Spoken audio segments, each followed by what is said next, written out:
Ang kwento ni Tomby. Ang kwentong ito ay hango sa totoong buhay. Mula ito sa isa nating tagapakinig. Naitago na lang natin sa pangalang Nico. Taong 1992. Probinsya ng Masbate. Nang mga panahong ito, kasalukuyang nasa edad 15 itong si Nico. Naninirahan sa Maynila, ngunit tubong Masbate ang mga magulang. Tuwing magsasara ang klase, umuuwi ang binata sa probinsya para doon magbakasyon. Sa ilang taong pagpapabalik-balik ni Nico sa probinsya, minsan ay hindi nito narinig ang kwento tungkol sa kanilang pinagmulan. Nalaman ng binatang namatay ang lola nang saktong nagpunta ang binata sa probinsya kasama ang mga magulang. Habang nagpaparosaryo, isang hindi pamilyar na matandang babae ang pumasok. Naglapag ito ng itim na bulaklak sa tabi ng kabaong na matanda. Tumayo ang ama ni Nico upang batiin ito at laking gulat ng binata nang lumuhod ang mga tiyuhin maging ang mga nakakatandang pinsan sa harapan ng matandang babae. Magsipagtayo kayo. Hindi ito ang oras at lugar para sa formalidad. Pareho tayong nagluluksa. Nasaan si Dimitri? Wika na matandang babae. Nasa loob po ng kanyang silid, Tia Corina. Sandali lang at tatawagin ko.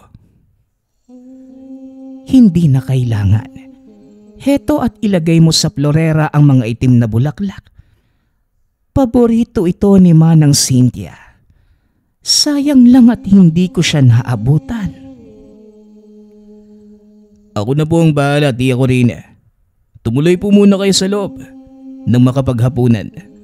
Tamang-tama po ang iyong dating. Nakapagluto na po ang aking asawa eh. Oh sige, medyo nagugutom na din ako sa haba ng biyahe. Muling wika ng matanda. Maya-maya ay lumabas si Tandang Dimitri sa silid at binati ang dumating na panauhin. Mabuti naman at nakarating ka, Corina. Ang akala ko wala nang dadalo sa libing ni Cynthia. Hindi naman maaaring walang dumalo mula sa mga kamag-anakan natin. Sa kabila ng mga nangyari, itinuturing pa din naming kalahi si Manang Cynthia.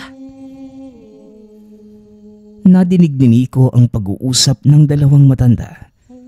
Kaya hindi nito maiwasang magtanong sa ama. Ano po yung ibig sabihin ng matandang babae? Bakit? Ano po bang ginawa ni Lola Cynthia sa kanila? Napalingon si Tandang Dimitri sa binata. Tinawag itong maupo sa kanyang tabi. Nico, apo, halika't may sasabihin ako sa'yo. Wika ng matanda.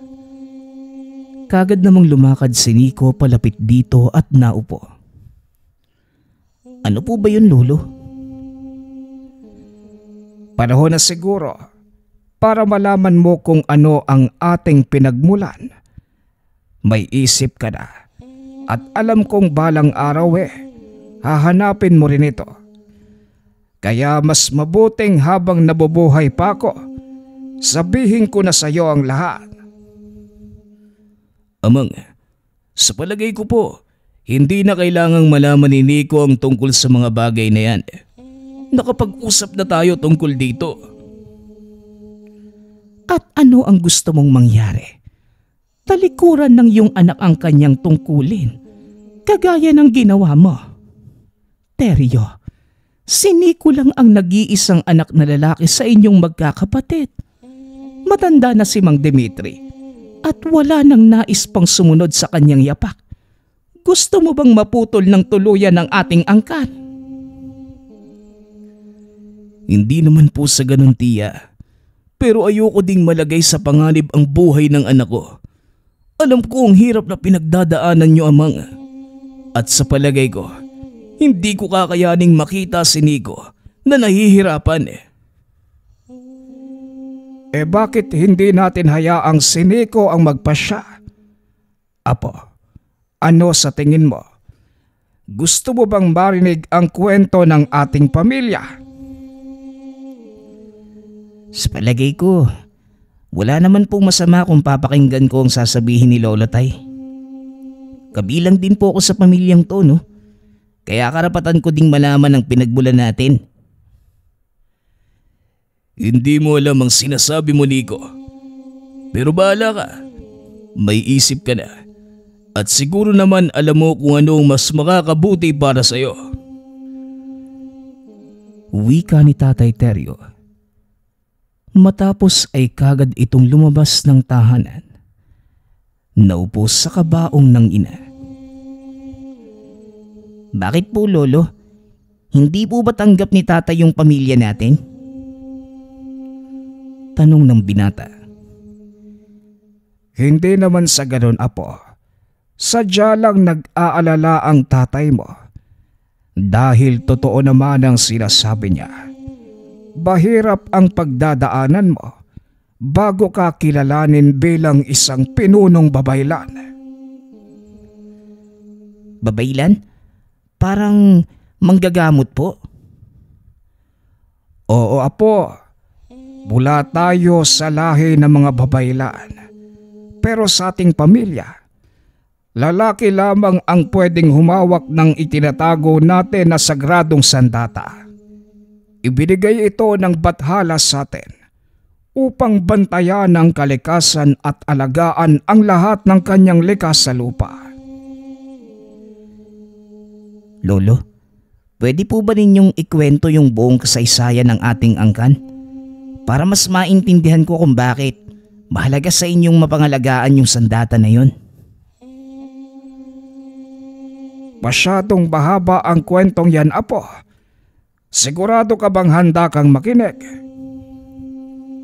Oo naman po, Lolo. Nasa lamay tayo ni Lola Cynthia at alam kong bawal matulog. Kaya mas mabuting makinig na lang ako sa kwento nyo.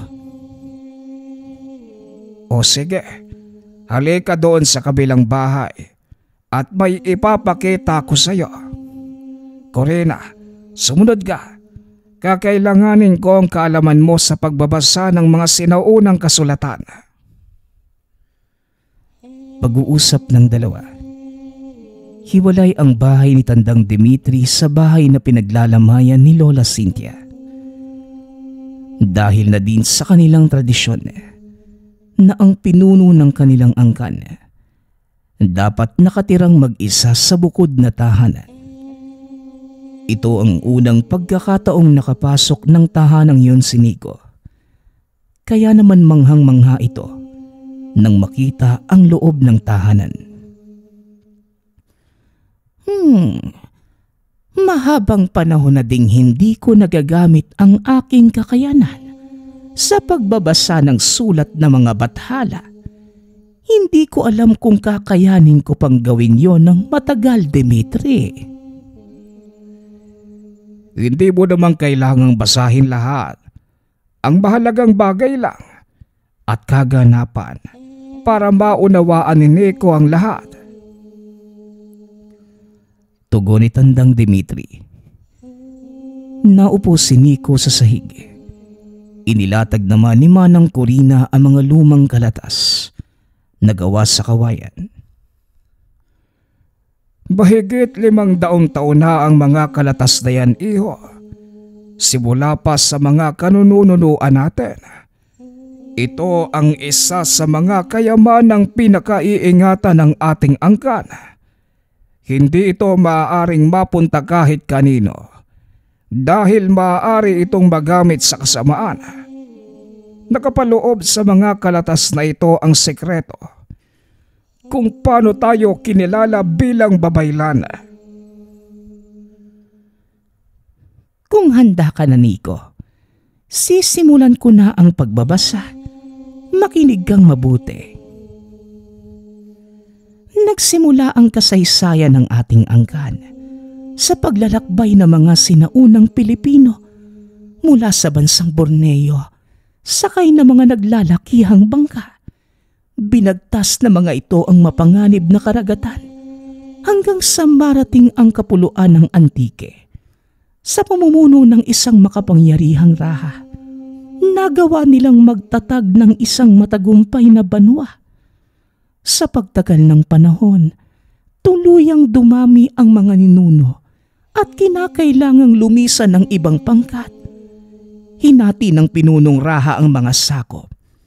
Ang ilan ay nanirahan sa karatig pulo ng Guimaras.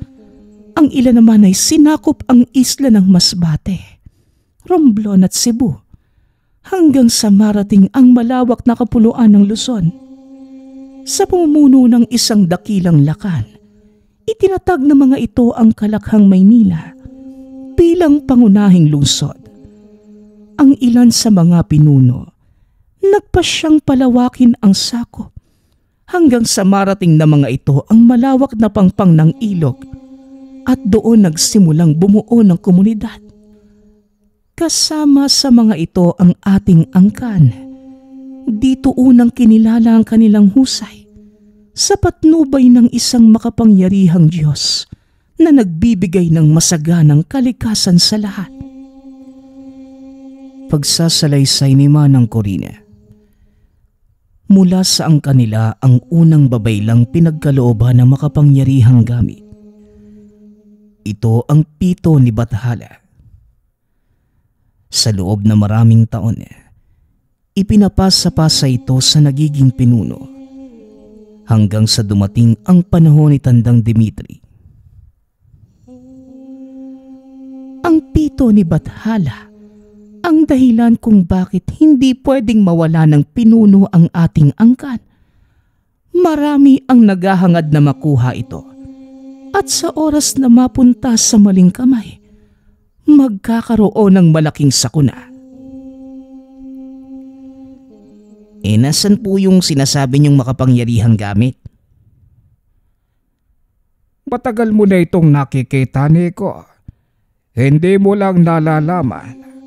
Kung natatandaan mo, palagi yung nakasuot sa leeg ko. Tugon ni Tandang Dimitri. Nanlaki ang mga mata ng binata. Natatandaan niyang pinaglalaroan niya ito noong nasa edad 5 taong gulang pa lamang. Madalas hinihipan dahil natutuwa ito sa tunog. Yun ba yung lagi kong hinihipan, Lolo? Yung may sulat na di ko maintindihan? May waga pala yun? Oo, Nico. Yun mismo. At ikaw lamang ang tanging makakahawak nun. Wala nang ibang maaaring humawak ng pito. Dahil tatagos lamang ito sa kamay kapag hinawakan ng iba. Kung gano'n naman po pala, wala tayong dapat ipag-alala. Dahil wala namang ibang pwedeng humawak nun, di ba? Oo, tama ka, iho. Pero tandaan mo, Nico, hindi lang si Lolo Dimitri mo ang nag-iisang pinunong babaylan. Marami ang mga kagaya niya at ang ilan sa kanila ay umanib na sa kasamaan, naghahangad ng higit na kapangyarihan. Kesa sa tamasain ng kapayapaan, sila ang mga taong dapat mong iwasan. Paano ko naman po malalaman kung sino sila? Malalaman mo rin pagsapit ng libing ni Lola Cynthia mo at ang itim na bulaklak ay para sa kanila. Wag na wag kang lalapit sa bulaklak na yon dahil tatanggalin ito ang anumang likas na kakayanan mo. Bilang isang tagapagmana, may likas kang kapangyarihan. Mula kay Bathala, siya din ang nagbibigay ng kapangyarihan sa ating lahi. Hindi mo pa natutuklasan ang lahat, Nico. Pero isa sa mga kakayanan mo ay magpagaling. Ang tunog nito ay parusa sa may mga sa kaliwa at positibong tunog naman sa magpapagamot sa iyo. Pagpapaliwanag ni Tandang Dimitri. Matapos maikwento ang lahat, binilinan ng dalawang nakakatanda ang binatang wag ito ipagsasabi kahit kanino. Bukas makalawa, ililibing na ang Lola Cynthia mo at paniguradong darating ang isa sa mga sinasabi kong tao na naghahangad ng kapangyarihan ng pito. Si Don Prado at ang anak nitong si Luciano. Sino naman po si Luciano, tiya? Kagaya mo, iho. Si Luciano din ang tagapagmana ng kanilang angkan. Mas nauna siya kesa sayo. Matagal na nilang pinaghahandaan ang pagkuha ng pito mula sa ating pangangalaga. Higit na mas mataas ang kaalaman niya kesa sayo, Nico. At masyado nang maiksi ang panahon para paghandaan pa ang kanilang pagdating. Kaya nagpakuha ako kay Lola Karina mo ng mga itim na bulaklak para hindi sila makalapit sa mismong kinaroroonan ng banal na gamit. Nasan po ba yung pito, Lolo? Sa ngayon, hindi ko pa ito pwedeng sabihin sa'yo. Maraming tenga ang lupa. Maaaring minamanmanan tayo ng mga tauhan ng kalaban. Pwedeng isa sa mga taong nakikiramay. Pakawala ng partido ni Don Prado. Makapangyarihan siyang tao. Kaya naman maraming koneksyon sa paligid. Wika ng matanda. Hindi na namilit pa si Nico. Bumalik ang mga ito sa burol. Tinanong naman ni Tatay Teryo ang anak kung ano ang napag-usapan nila ni Tandang Dimitri. Ano ang sinabi sa'yo ng mga lolo at lola mo? Wala naman po. Ipinaliwanag lang nila sa akin kung saan talaga nanggaling yung pamilya natin, Tay. Alam mo bang hindi pala talaga tayo taga dito sa Masbate? Oo, pero ang pamilya natin ang isa sa mga naunang nanirahan sa lugar. Kaya parang tayo na din ang pundasyon ng bayang to. Wika ni Tatay Teryo. Masayang nagkwentuhan ng mag-ama. At habang lumalalim ang gabi, lalong dumadami ang mga tao. Hindi rin inaasahan ni Nico na masasaksihan niya ang kapangyarihan ni Tandang Dimitri ng gabing yun. Tahimik na naglalamay ang lahat nang biglang nakarinig ng malakas na kalabog. Nagsipagtayuan ang mga ito nang makita ang isang lalaking may hawak na itak. Hoy Nico, pumasok ka sa kwarto. Bisan mo! Utos ni Tatay Teryo. Dali-dali namang sumunod ang binata. At habang papasok ng tahanan, nakita nitong palabas naman si Tandang Dimitri. At habang naglalakad, iniunat nito ang kamay. Lumitaw mula sa usok ang nagliliwanag na pito. Kusa itong lumapit sa kanya. Sino ang naglakas loob na manggulo sa burol ng asawa ko?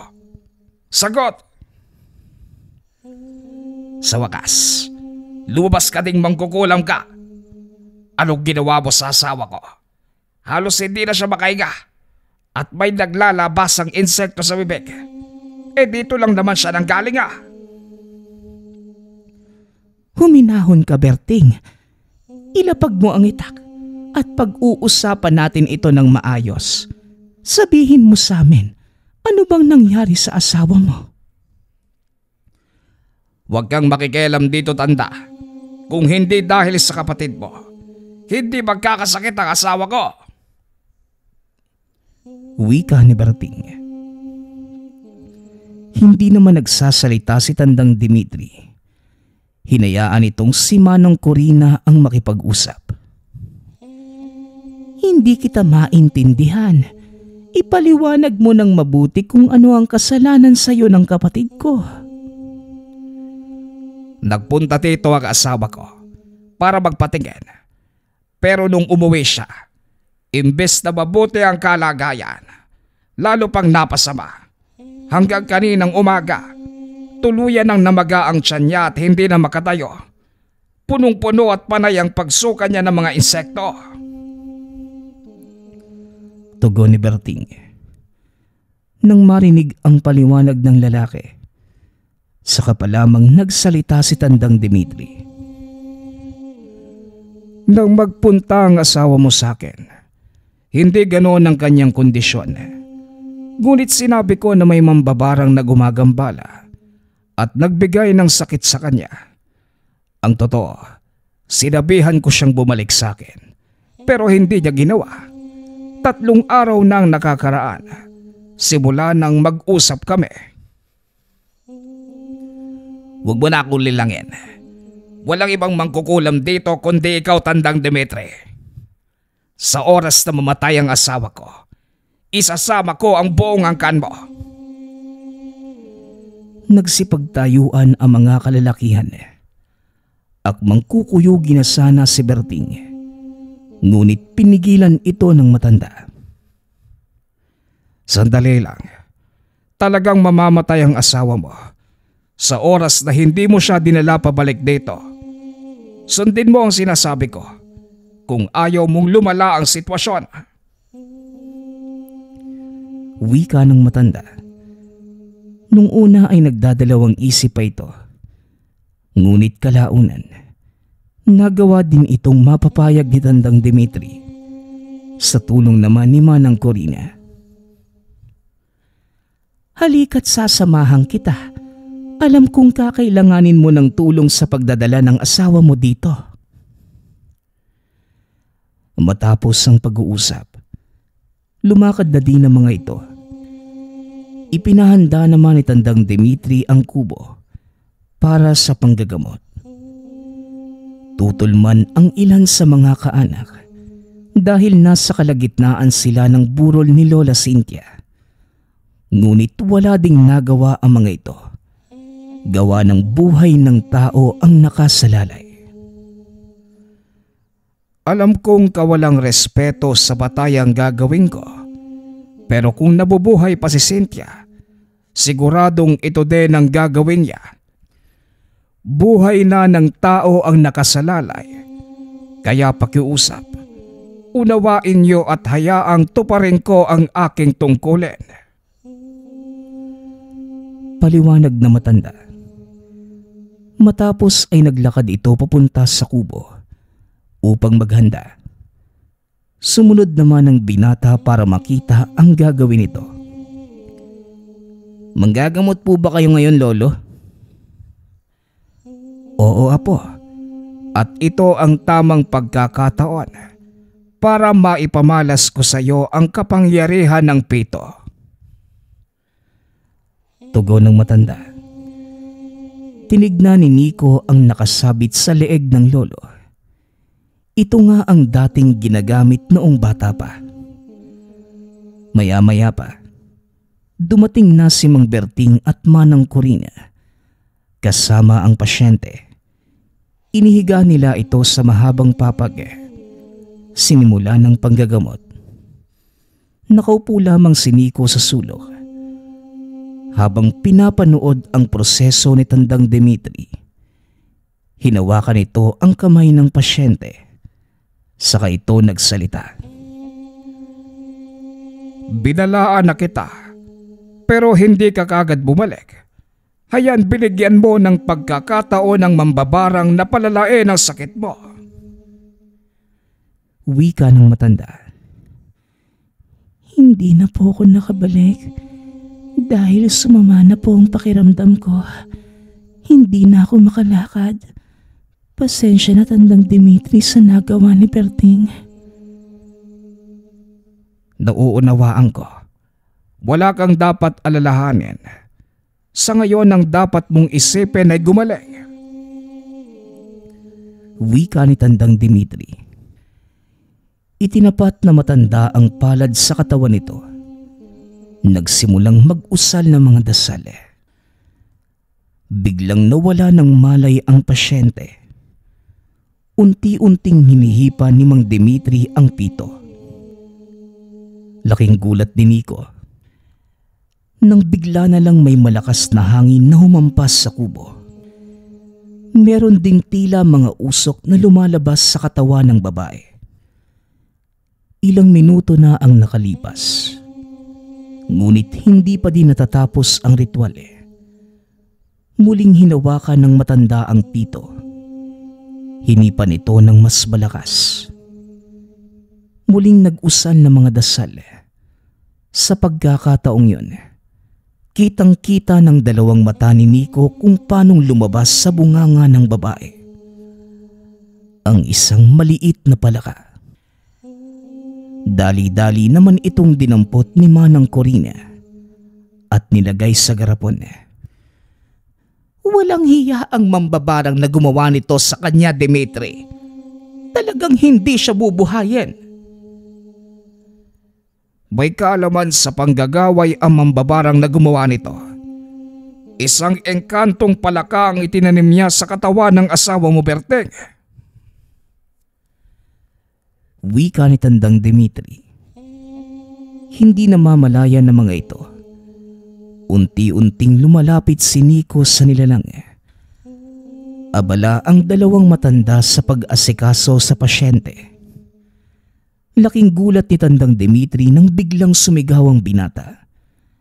Nang tignan nila ito, may sugat na si Nico sa daliri. Anong ginawa mo, Nico? Tanong ni Manang Corina. Hindi nakapagsalita ang binata. Namumutla ito sa takot. Hindi rin humihinto ang pag-agos ng dugo mula sa sugat nito. Nakagat siya ng nilalang. Madali ka, Corina.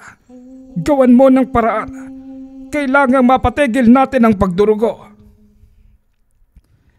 Wika ni Tandang Dimitri. Dali-daling tinalian ni Manang Corina ang braso ng binata. Dinala ito sa sala. Kumalma ka lamang, iho. Isipin mo ang dapat gawin. Kagaya ng sinabi ni Lolo Dimitri mo, may likas kang kakayanan para magpagaling. Gamitin mo ito dahil ikaw lamang ang makakagamot sa iyong sarili. Wika ni Manang Corina. Matapos ay iniwanan niya si Nico. Binalikan ng pasyente. Pinakalma naman ng binata ang sarili. Nag-isip ng paraan, ngunit walang pumapasok sa isipan. Hanggang sa unti-unti nang nawawala sa ulirat ang binata, tuluyang nawala ng malay. Nagising na lamang ito dahil sa tilaok ng manok. At nang bumangon si Nico sa kinahihigaan, nakita nitong nakaupo na ang pasyente sa papag. Tinignan din ito ang sugat. May nakatali ng benda at tumigil na din ang pagdurugo. Bukang hindi nangyari ang inaasahan ko, Nico. Imbes na pagalingin mo ang iyong sarili, nagawa mo pang matulog. Pasensya na po, Lolo. Hindi ko din po alam yung gagawin. Alam mo, pero pinili mong hindi gamitin ang nakatagong kaalamag na nananalaytay sa kaugatan mo. Hindi ka pa nga handa. Hindi ko po talaga alam yung gagawin, Lolo. Pasensya na po. Wika ni Nico. Hinawakan ito sa ulo ng matanda at muling nagsalita. Huwag mo na yung alalahanin na po. Sa pagdaan ng mga araw, unti-unting mahasa ang kakayanan mo. Sige na, magpapahinga na ako. Matapos ang panggagamot, nagpasalamat sina Berting at ang asawa nito. Dahil nagawang iligtas si Tandang Dimitri hindi lamang ang buhay ng ginang, kundi ang sanggol na nasa sinapupunan nito. Pagkaalis ng pasyente, Muling tinignan ni Nico ang nilalang na nasa garapon. Buhay pa din ito at nagpapaikot-ikot. Lolo, ano po bang tawag sa palakang yan? Isang uri ng engkantong palaka na inaalagaan ng mga manggagawa. Madalas nilang ginagamit ang mga ito para magtanim ng sakit sa katawan ng kanilang biktima. Unti-unti nitong kakainin ng lamang loob hanggang sa tuluyang maubos na magiging dahilan ng pagkamatay ng pasyente. Corina, ilabas mo ang palakang ito at patayin. Siguraduhin mong hindi ka makakagat.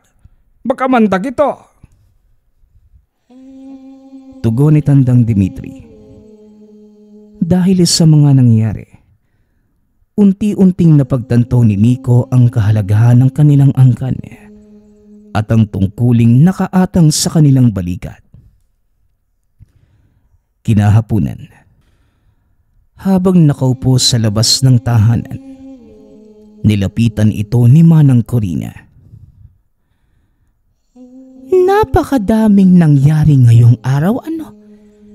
Hindi ko din inaasahang makikita ko ulit si Dimitri na manggamot. Napalingon naman si Nico at ngumiti. Ang totoo po, Lola, ito din po yung unang pagkakataon na makita ko si Lolo Dimitri na manggamot. Nadidinig ko lang po noon sa mga pinsan ko na albularyo nga daw siya. Pero hindi ko naman nakalaing higit pa sa albularyo yung kakayanan niya. Wika ng binata. Tama ka, Apo. Dahil hindi lang basta manggagamot ang angka natin. Sa pagdating ng panahon, malalaman mo ang lahat ng sinasabi ko. Bukas libing na ni Manang Cynthia, kaya kailangan ng maghanda. Mamayang gabi, darating ang ilan pa nating mga kamag-anak at hindi lamang yon. Maaari ding magpakita ang sinasabi ng Lolo Dimitri mo na si Don Prado. Alam ko na po yung pakay nila. Pero bakit kailangan nilang antayin yung libing ni Lola Cynthia? Hindi ko din alam, Nico. Siguro malalaman na lang natin yan sa oras na dumating sila. Pag-uusap ng dalawa. Naging palaisipan sa binata ang sinabi ni Manang Corina at alam niyang walang makakasagot nito. Kesa maburyong ng kakaisip, nagpa siya si Nico na maglakad-lakad sa paligid ng bahay hanggang sa napadpad ito sa kubo ni Tandang Dimitri. Tinignan nito ang paligid upang siguruhing walang tao bago tuluyang pumasok sa kubo. Nanlaki ang mga mata ni Nico. Nakalapag lamang sa lamesa ang pito. Dali-daling pumasok ang binata upang kunin ito at ilagay sa loob ng kabinet. Ngunit biglang nakaramdam ng kakaibang pakiramdam ang binata nang dumampi ang pito sa kanyang palad. Biglang nabalot ng liwanag ang paligid at nang humupa ito, nakita nito ang sariling nasa taas ng bundok. Bahagya pa itong napaatras dahil ilang pulgada na lamang ay maaari na siyang mahulog. Iniikot ni Nico ang tingin. Napagtanto niya na nasa loob siya ng isang pamayanang naninirahan sa bundok. Nag-ikot sa paligid ang binata hanggang sa makasalubong nito ang isang batang lalaki na may hawak ng pito. Nanlaki ang mga mata ni Nico. Nanlaki ang mga mata ni Nico dahil kahawig ito ng pitong hawak-hawak niya. Bata, sandali lang. Ano ba yan? Hindi ako narinig ah. Manong, anong lugar ba ito?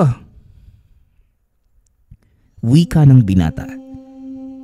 Tinatanong nito ang sino mang makasalubong. Ngunit tila hindi siya nakikita at nadidinig. Hanggang sa makarinig ito ng ingay mula sa loob ng pamayanan. Dali-daling nagtakbuhan ang mga tao, kaya nakisabay na din ang binata. Pagkarating sa gitna ng pamayanan, muli nitong nakita ang batang may hawak ng pito. Nakatayo ito sa tabi ng isang lalaki. Mga tinatayang nasa edad 30 ito pataas. May mahaba at maitim na buhok. Kapansin-pansin ang kanang mata nitong may pilat. Itinaas ng lalaki ang kamay. Nagsipagluhuran ang mga tao. Sa isip ni Nico, ito siguro ang pinuno ng kanilang pangkat. Ngunit higit pa sa iniisip ng binata ang katungkulan ng lalaki. Dahil mabuti kayong mga mamamayan, may pagpapala ko para sa inyo. Umalis kayo sa lugar na ito at nahakin ng landas papunta sa Kalakhang Pulo. Sundan niyo ang ihip ng hangin. Sa loob ng 3 pagbilog ng buwan, mararating niyo ang pinagpalang lupa sa itaas ng bundok. Sabihin mo ito sa inyong dato. Wika ng lalaki. Tumayo ang balahibo ni Nico. Napagtanto ni Nico na ito ang kauna-unahang punong babaylan. Nang mga sandaling yon, tila mabilis na lumipas ang panahon sa harapan ng binata na parang ibinabalik siya nito sa nakaraan. Dito lubusang naunawaan ni Nico ang pinagmula ng kanilang angkan. Maya-maya pa, bumalik na sa uliratang binata. Narinig nitong papalapit sa kubo si Tandang Dimitri, kasama si Manang Corina, maging si Tatay Teryo. Dali-daling inilapag ng binata ang pito sa lamesa. Nagkunwaring nagbabasa ng libro tungkol sa halamang gamot. Oh, nandito lang pala si Nico. Anong ikinakatakot mo, Teryo?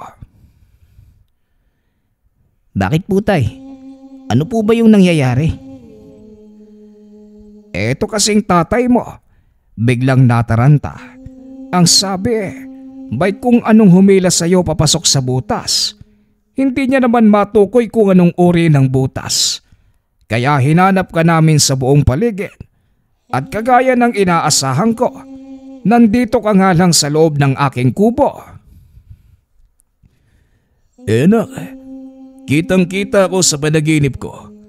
May 2 malalaking kamay ang humila sa iyo papasok sa isang lagusan.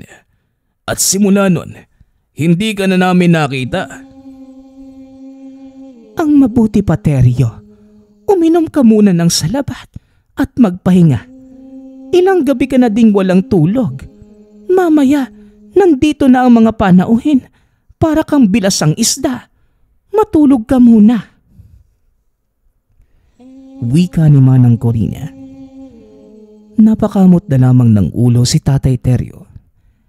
Naglakad pabalik sa malaking bahay. Ano sa tingin mo ang nangyari sa kanya? Nakakabahala. Dahil maraming taon nang hindi nakakakita ng mga pangitain si Teryo. Ang akala ko nga, tuluyan nang nawala ang kakayanan niyang yon. Tama ang hinala mo, Manong. Pangitain nga ang nakita ni Teryo. Pero para kanino? At ano ang ibig sabihin nun? Kung sa panaginip ni Tatay, kinuha ko ng malalaking mga kamay at hinila papasok sa isang lagusan. Maaring may kumuha sa akin. O hindi naman kaya may magpapatay. Tama po ba? Posibleng gano'n ang mangyari, Nico. Pero malabo naman sigurong ipapatay ka. Huwag na muna nating isipin yon. Minsan ang mga panaginip ay bunga lamang ng mga iniisip ng tao. Siguro lubha lang nag-aalala sa iyo ang tatay mo, kaya napanaginipan niya yon. O siya, ipagpatuloy mo na ang ginagawa mo. Wika ni Tandang Dimitri. Pagkaalis na matanda, muli nitong hinawakan ang pito. Ngunit wala nang nangyari. Napangiti na lamang ang binata. Kahit papano, nagkaroon ito ng pagkakataong maunawaan ang lahat tungkol sa kanyang pinagmulan. Kinagabihan, isa-isa namang nagdatingan ang mga kaanak mula sa malalayong lugar. Ang ilan sa mga ito, may dala pang mga buhay na hayop at gulay. Nakaupo lamang sa tabi ni Tandang Dimitri ang binata, habang pinagmamasdan ang mga taong nagpaparoot pa rito para sa paghahanda. Lolo, hindi po ba libing ni Lola Cynthia yung gaganapin bukas? Bakit napakadaming kinakatay na hayop? Parang may ikakasal eh. Unang beses mo nga palang dadalo sa ating tradisyonal na libing. Hayaan mong ipaliwanag ko sa iyo ang lahat, apo. Ang babaylan sa ating angkan, hindi naniniwala sa mga pagluluksa o malungkot ang mawala ng mahal sa buhay. Ngunit para sa atin, ito ay pagbubukas ng panibagong yugto ng paglalakbay para sa ating mga yumao. Naniniwala ang mga ninuno natin na ang bawat namamatay sa ating angkan muling nabubuhay sa ibang panahon. Kaya sa oras na lumisan sila sa buhay na ito, pinababaunan natin sila ng magagandang alaala. Paliwanag ng matanda. Kinabukasan, habang hinahanda ang kabaong ng kanyang Lola Cynthia, dumating ang isang magarang sasakyan. Bumaba mula dito ang isang lalaking nakasuot ng itim na damit. Sinundan naman ng isang binatang halos kasing idara ni Nico. Nakasuot naman ito ng puti. May hawak pang bungkus ng pulang rosas. Tumayo si Manang Corina upang salubungin ang mga ito. Nakasunod ang ilang kalalakihan sa kanya. Pakiramdam ni Nico, may hindi magandang mangyayari na mga oras na yun. Irespeto mo ang libing ng aking hipag, Don Prado. Hindi ito ang oras para pairalin ang iyong pagkasakim. Wika ni Manang Corina. Napagtanto ni Nico, ito na ang sinasabing panauhin ni Tandang Dimitri.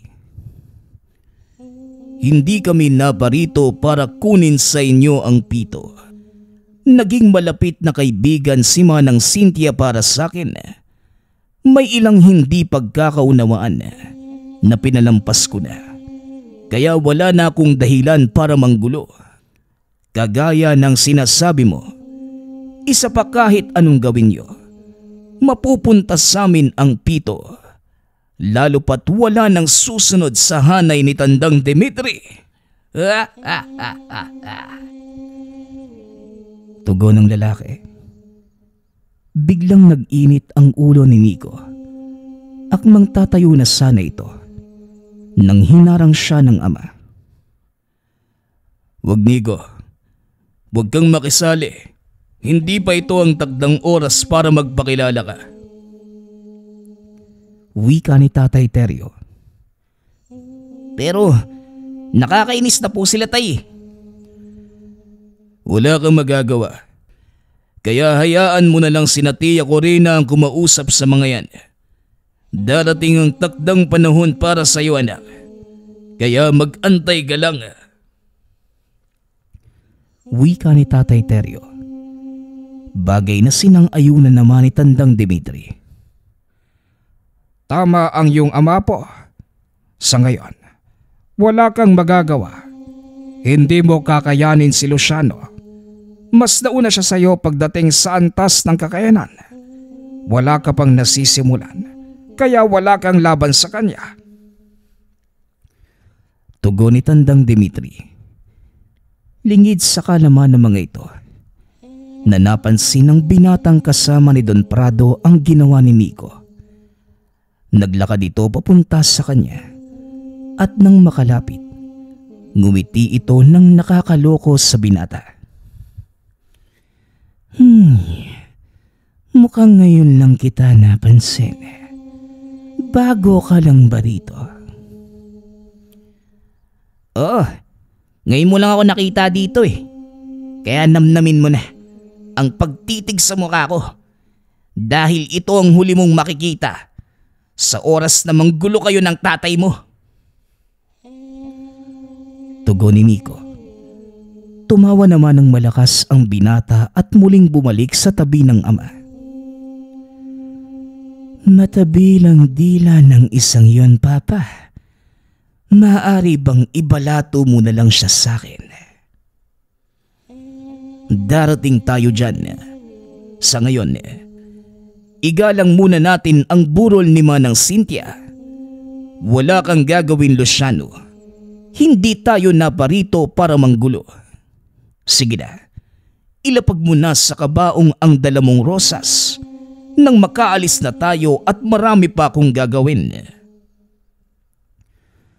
Tugon ng lalaki. Naglakad ang binata papunta sa kabaong ni Lola Cynthia. Akmang ilalapag na nito ang bulaklak. Biglang may kung sinong bumato mula sa likuran. Sino? Sino ang walang hiyang gumawa nun? Tanong ng binata.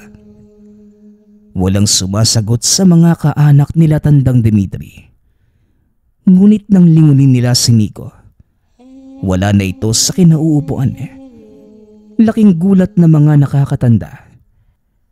Nakita nila itong nakaharang sa daan palabas habang hawak-hawak ang pito. Ang ayoko sa lahat, binabastos mo ang Lola Cynthia ko. Pagbabayaran mo ang ginawa mo.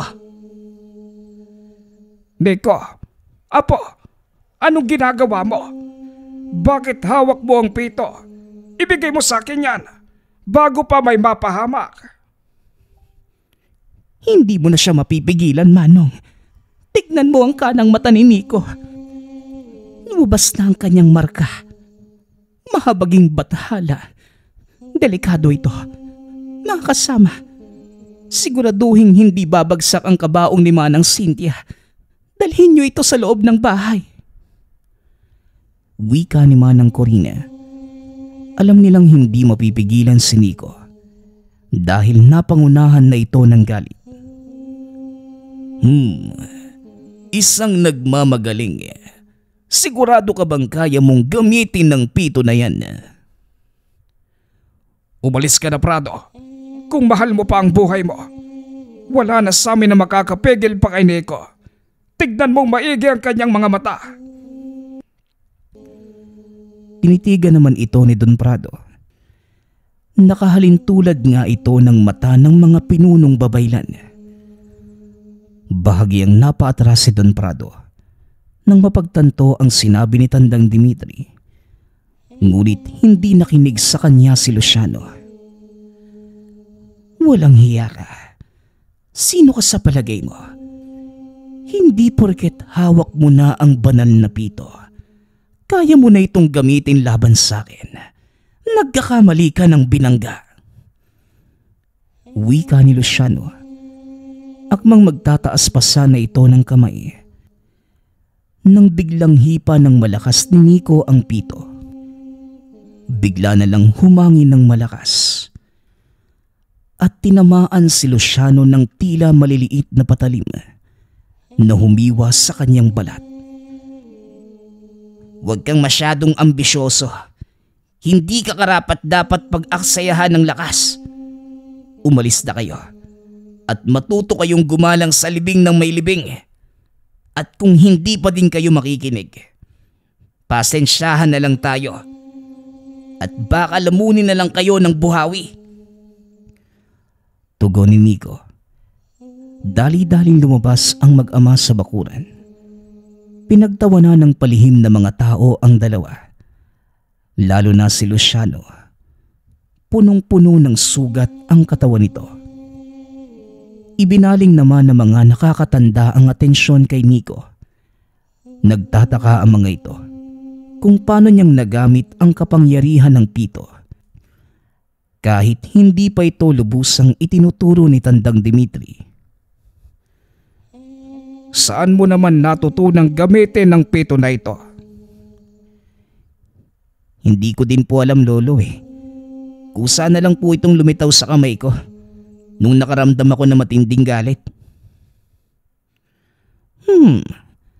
Patunay lamang ito na ikaw nga ang tagapagmana ng pito na yan. Mabuhay ang susunod na pinuno ng mga babaylan. Ito ang isa sa mga dahilan ng pagdiriwang, Apo. Ang kaganapan ng iyong tungkulin bilang taga-halili ko. Masaya ko at tuluyan mong tinanggap ang pangangalaga sa pito. O siya, maganda na tayo. At malapit na nating ihatid si Cynthia sa kanyang huling hantungan. Wika ni Tandang Dimitri. Naidaos naman ng maayos ang libing ni Lola Cynthia. Pagkatapos ng okasyon, kinausap ng dalawang matanda ang binata. Alam kong nanggagalaite na si Don Prado, kaya alam kong babalik sila. At yun ang kailangan nating paghandaan. Hindi ko po alam pero sa palagay ko, kaya ko po silang harapin.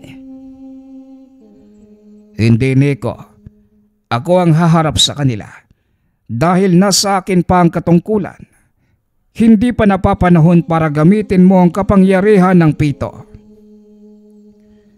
Pero Lolo, nakita nyo naman yung ginawa ko kanina, di ba?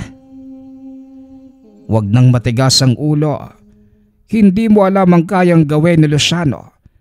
Hindi lang niya nagamit ang kakayanan dahil sa itim na bulaklak na nakapaligid sa bakuran. Pero sa oras na mawala ang bisa nito, hindi mo alam kung ano ang magagawa niya sa iyo. Wika ng matanda. Hindi na namilit pa si Nico. Nakita nitong galit na si Tandang Dimitri. Ilang araw matapos ang libing, nagsipag-uwian na ang ilang kaanak. Ngunit nagpaiwan si Manang Corina dahil alam nitong kakailanganin ang tulong niya sa lugar. Ilang araw pa ang nakalipas, ngunit walang paramdam mula sa panig ni Don Prado. Nakampante ang binatang walang mangyayari sa kanila, kaya nagpasya itong pumuslit para maligo sa ilog. Nang mga oras na yun, magkakasama silang magpipinsan at masayang naliligo. Nang biglang mapansin ng binatang unti-unting tumataas ang tubig sa ilog. Dali-daling umahon ang mga ito at sakto lamang na nakakyat sila sa pangpang nang biglang rumagasa ang tubig mula sa kabundukan. Alam ni Nico na hindi yon pangkaraniwan dahil wala namang naiulat na pag-ulan. Maganda ang panahon kaya imposibleng magkaroon ng biglaang pagbaha. Inaya nitong umuwi na ang mga pinsan. Ngunit habang papauwi, humarang sa kanilang daanan si Luciano. Hindi ka din nag-iingat. Ang lakas ng loob mong lumabas ng bakuran niyo sa kabila ng ginawa mo sa akin. Wika ni Luciano. Alam kong darating ka, pero ang malaki mo ng pagkakamali. Nandito ka pa din sa teritoryo ko. Iniikot ni Luciano ang tingin sa paligid. Nakita ang itim na mga bulaklak na nakasabit sa mga puno. Aba, talagang tuso ka. Pero sa tingin mo, makakapigil ang mga itim na bulaklak na yan sa gagawin ko sa'yo. Naglabas ito ng patalim. Inundaya ng saksak si Nico. Nagawang makailag ng binata dahilan para mahulog ito sa bangin. Hindi naman kataasan ang binagsakan nito, ngunit nabali ang braso ng binata. Kung hindi kita mapapatay sa pamamagitan ng kapangyarihan ko, papatayin kita sa pamamagitan ng saksak. Tumalon pababa ng bangin si Luciano. Muling inundaya ng saksak ang binata. Sa pagkakataong yun, nadaplisan sa kabilang braso si Nico. Natumba ang binata at akmang sasaksakin na sana ito nang biglang dumating si Manang Corina. Luciano, itigil mo yan kung ayaw mong tuluyan kita. Kung saan na umabot ang pagiging sakim mo sa kapangyarihan, hindi ka nararapat na maging tagapagmana ng pito na ito. Kayo ang naging sakim. Kinakailangan ng nanay ko ang tulong ng pito para muli siyang mabuhay. Pero ipinagkait mo ito. Lalabagin natin ang batas ng kalikasan. Hindi maaari makabalik ang mga yumao, Luciano. Wala akong pakialam. Kung ano pa ang dahilan mo, tanda. Papatayin ko ang susunod mong tagapagmana para tuluyan ng maputol ang inyong salinlahi. Wika ng binata. Wala nang nagawa si Tandang Dimitri kundi tuluyang tapusin ang buhay ng binata. Labag man ito sa kanyang kagustuhan, ngunit isinaalang-alang nito ang kapakanan ng kanilang angkan. Alam kong masama ang tingin mo sa akin, Nico. Ngunit ito lamang ang paraang alam ko para iligtas ang buhay mo. Matapos ang pangyayari, umalis si Nico sa lugar. Hindi nito matanggap na nakapatay ng tao si Tandang Dimitri. Kinausap naman ito ni Manang Corina, ngunit buo na ang pasya ng binata. Pasensya na, Lolo, pero hindi ko tatanggapin ang katungkulan bilang tagapangalaga ng pito kung hahantong sa pagkitil ng buhay ang lahat. Malugod naman itong tinanggap ng mga matatanda. Muling nagbalik sa Maynila si Nico kasama ang mga magulang. Hindi na ito muling bumalik sa probinsya. Sa paglipas ng panahon, wala nang naging balita ang binata tungkol kay Lolo Dimitri. Nang muli itong dumalaw sa lugar, napag-alaman itong patay na ang matanda. Dinala sa kanyang hukay ang pito. Walang nakakaalam kung saan eksaktong inilibing ang katawan nito. Pero para kay Nico, mas mabuti na ang ganun nang wala nang mabulag pa ng kapangyarihang taglay ng pito ng hangin. Nagpapasalamat nga pala ako sa lahat ng sumusuporta sa ating channel. Nawa ay patuloy niyong suportahan at pakinggan ang ating mga kwento. Hanggang sa muling pakikinig. Paalam.